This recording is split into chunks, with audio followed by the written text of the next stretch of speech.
Bismillahirrahmanirrahim. Assalamualaikum warahmatullahi wabarakatuh.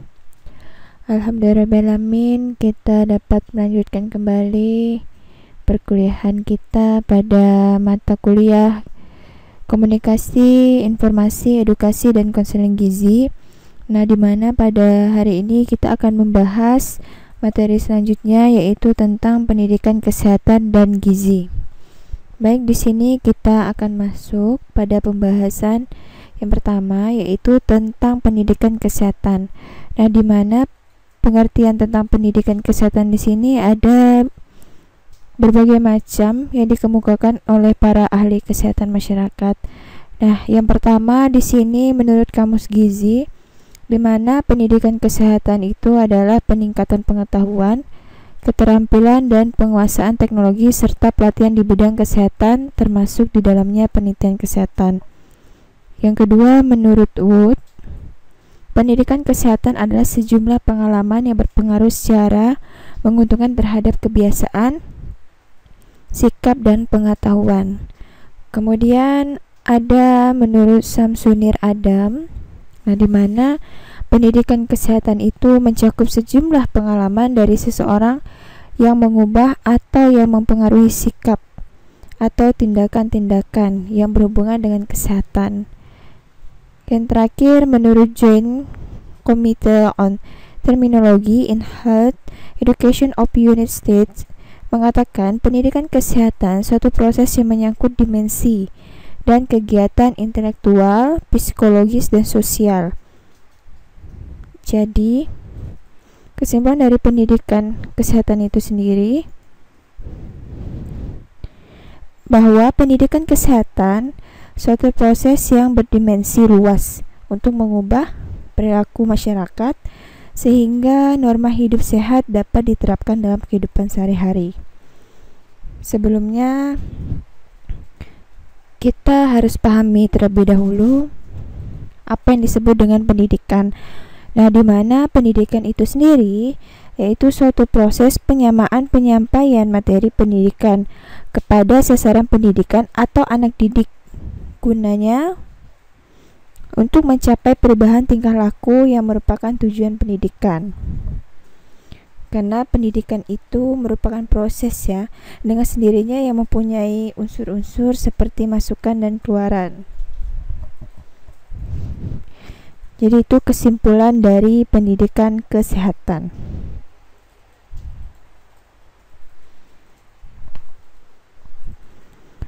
Jadi itu kesimpulan dari pendidikan kesehatan. Nah, di sini ada proses pendidikan, di mana proses pendidikan terkait dengan perangkat lunak, perangkat keras, masukan atau input, dan keluaran atau output. Nah, di mana menunjukkan komponen pendidikan di sini meliputi komponen yang sangat menentukan keberhasilan dari proses pendidikan. Kita bisa lihat yang pertama yaitu dari masukan atau input. Di sini adalah anak didik atau peserta didik yang merupakan sasaran pendidikan. Masukan di sini mempunyai karakteristik yang beraneka ragam. Selanjutnya, proses itu sendiri meliputi proses belajar mengajar. Sedangkan keluaran di mana lulusan yang mempunyai kualifikasi tertentu sesuai dengan tujuan pendidikan. Nah, di sini selanjutnya ada perangkat lunak meliputi kurikulum yang dipergunakan mencakup materi, bahan pelajaran, metode mengajar yang dipergunakan, kemudian ada proses pembelajaran dan staf pengajar. Selanjutnya ada orang yang mendidik atau mengajar dalam proses pendidikan. Sedangkan perangkat kerasnya meliputi gedung, ruang tempat belajar, alat pendidikan seperti alat dan media yang dipergunakan dalam proses pendidikan, serta lingkungan pendidikan. Nah, di mana lingkungan pendidikan itu sendiri meliputi lingkungan keluarga, sekolah, ataupun masyarakat. Nah, jadi dengan demikian pendidikan kesehatan pada masyarakat dengan karakteristik yang berbeda tidak dapat disamakan satu sama lainnya. Petugas kesehatan sebagai pendidik memberikan materi sesuai dengan keadaan sasaran.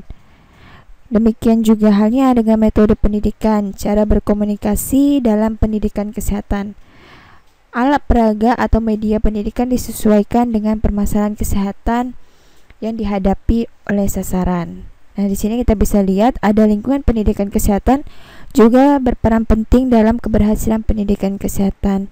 Di sini ada 3 pusat lingkungan pendidikan kesehatan, yaitu yang pertama pendidikan kesehatan dalam keluarga, di mana pendidikan kesehatan dalam lingkungan keluarga ini sepenuhnya menjadi tanggung jawab pada orang tua, baik dari segi kebiasaan-kebiasaan makan, norma-norma berkaitan dengan kebiasaan makan dan sikap hidup sehat. Selanjutnya ada pendidikan kesehatan di sekolah, di mana pendidikan kesehatan dalam lingkup sekolah ini menjadi tanggung jawab para guru di sekolah.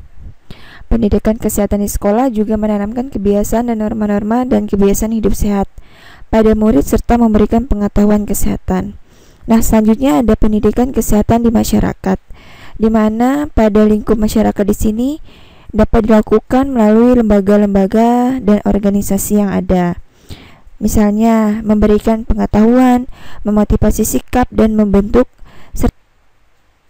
Selanjutnya kita masuk pendidikan gizi. Nah, di mana pengertian pendidikan gizi di sini para ahli edukator gizi mendefinisikan pendidikan gizi sesuai dengan sudut pandang dan pengalaman yang berbeda, di mana diartikan sebagai penyebaran luasan informasi tentang gizi, tentang apa yang baik untuk dikonsumsi dan apa yang tidak baik untuk dikonsumsi. Kita bisa lihat di sini ada beberapa menurut para ahli. Kita ambil contoh di sini menurut WHO dalam buku The Health Aspect of Food and Nutrition menyatakan bahwa pendidikan gizi adalah usaha yang terencana untuk meningkatkan status gizi melalui perubahan perilaku yang berhubungan dengan produksi pangan, persiapan makanan, distribusi makanan dalam keluarga, kemudian ada pencegahan penyakit gizi dan perawatan anak. Itu salah satu contoh dari pengertian pendidikan gizi. Selanjutnya ada Bapak Gizi Indonesia Purwo Sedarmo, di mana dalam buku Gizi dan Saya mengatakan bahwa nutrition education merupakan tindakan penting dalam usaha memperbaiki makanan. Tujuan dari pendidikan gizi itu sendiri adalah membuat penduduk nutrition minded, yang artinya penduduk mengerti hubungan antara kesehatan dan makanan sehari-hari, sehingga dapat menyusun makanan lengkap yang sesuai dengan kemampuannya. Jadi itu sangat penting ya. Kenapa kita ataupun masyarakat mengetahui tentang pentingnya pendidikan gizi? Karena apa? Apa yang kita makan, apa yang kita konsumsi sangat berpengaruh untuk di masa yang akan datang. Apakah kita termasuk golongan yang sehat ataupun bermasalah terhadap kesehatan gizi yang ada di dalam tubuh. Nah, dengan demikian secara umum para pakar edukator gizi menyatakan bahwa pendidikan gizi adalah suatu proses yang berdimensi luas untuk mengubah perilaku masyarakat sehingga kebiasaan makan yang baik dapat diterapkan dalam kehidupan sehari-hari. Yang kita tahu untuk mengubah perilaku masyarakat itu tidaklah mudah, tetapi dengan memberi suatu informasi edukasi yang baik dan benar akan mengubah ataupun mengarahkan kepada masyarakat untuk mengkonsumsi makanan yang sehat dan baik untuk kehidupan sehari-harinya. Nah, di sini ada tujuan pendidikan gizi. Menurut WHO, pendidikan gizi mempunyai tujuan mendorong terjadinya perubahan perilaku yang positif yang berhubungan dengan makanan dan gizi. Dalam Undang-Undang Republik Indonesia Nomor 36 Tahun 2009 tentang Kesehatan menyatakan bahwa upaya perbaikan gizi masyarakat ditujukan untuk peningkatan mutu gizi perseorangan dan mutu gizi masyarakat. Adapun beberapa program yang dilakukan untuk mencapai tujuan tersebut antara lain. Yang pertama, kita harus perbaikan pola konsumsi makan sesuai dengan gizi seimbang.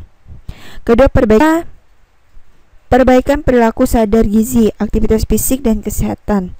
Yang ketiga, peningkatan akses dan mutu pelayanan gizi yang sesuai dengan kemajuan ilmu dan teknologi. Dan yang keempat, peningkatan sistem kewaspadaan pangan dan gizi. Nah, jadi itu ya beberapa program yang ada di kesehatan dalam upaya perbaikan gizi. Itu poin-poinnya. Kemudian ada bentuk, jenis, dan sasaran pendidikan. Nah, di mana di sini kita bisa lihat baik sasaran pendidikan gizi itu mau individu, kelompok ataupun masyarakat. Di sini kita bisa lihat yang pertama ada pendidikan gizi di sekolah, di mana pendidikan gizi di sekolah itu dilakukan dengan sasaran adalah murid. Materi yang disampaikan pada pendidikan gizi sekolah sesuai dengan permasalahan gizi pada anak, misalnya tentang gizi seimbang, sarapan pagi yang sehat, jajanan anak sekolah yang sehat, serta membawa bekal ke sekolah. Selanjutnya ada pendidikan gizi di rumah sakit. Nah, di mana pendidikan ini dilakukan di rumah sakit dengan sasarannya adalah pasien atau keluarga pasien. Nah, materi yang bisa disampaikan sesuai dengan keadaan penyakit pasien seperti diet untuk penyakit tertentu dan sebagainya. Kemudian ada pendidikan gizi misalnya berupa pendidikan kelompok pada ibu hamil yang sedang menunggu di poliklinik rumah sakit, ataupun pendidikan individu yang sering disebut konseling pada pasien penderita penyakit tertentu. Selanjutnya ada pendidikan gizi di tempat-tempat kerja. Nah, di mana ini dilakukan di perusahaan-perusahaan. Sasaran pendidikan gizi di perusahaan adalah karyawan atau pegawai di perusahaan atau kantor. Jadi materi yang dapat disampaikan tentang pendidikan menyangkut gizi, tenaga kerja, kaitan dengan produktivitas kerja, sarapan pagi penting sebelum memulai beraktivitas, kemudian ada masalah gizi pada tenaga kerja dan upaya untuk mengatasinya. Dan selanjutnya kita bisa lihat di sini ada pendidikan gizi individu atau perorangan. Nah, di mana individu perseorangan ini biasanya digunakan untuk membina perilaku baru. Digunakan karena setiap orang mempunyai masalah atau alasan yang berbeda-beda.